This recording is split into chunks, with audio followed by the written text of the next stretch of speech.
Sunday special mutton.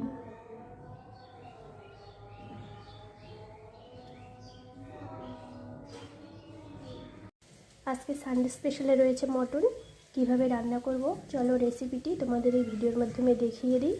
দেখো এখানে পেঁয়াজ রসুন কেটে দিয়েছি, স্বাদ মতো লবণ হলুদ দিয়েছি, আদা বাটা জিরে বাটা লঙ্কা বাটা দিয়ে ভালো করে ম্যারিনেট করে রেখে দিয়েছি।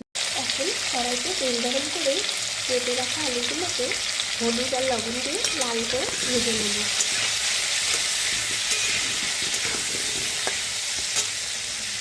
আলুগুলো লাল লাল করে ভাজা হয়ে গেছে, এখন উঠিয়ে নেব।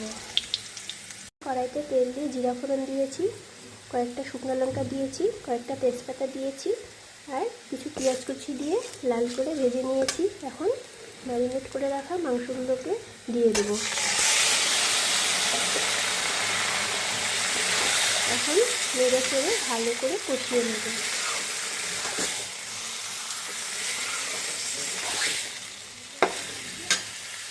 এই যে আমাদের মটন প্রায় কষা কষা হয়ে এসেছে, এখন আলু দিয়েছি, তাই আরেকটু সময় নেড়ে চেড়ে নেব।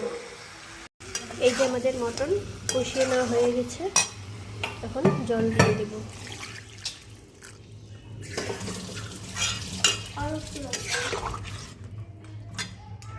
ভালো করে কষিয়ে জল দিয়ে দিয়েছি, এখন লো হিটে 25 মিনিট ফুটিয়ে নেব।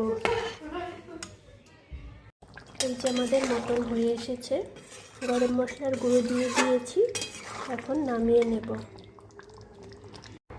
এই যে আমাদের সানডে স্পেশাল মটন একদম রেডি হয়ে গিয়েছে। তোমরা কে কে খেতে পছন্দ করো একটু কমেন্ট করে অবশ্যই জানিও।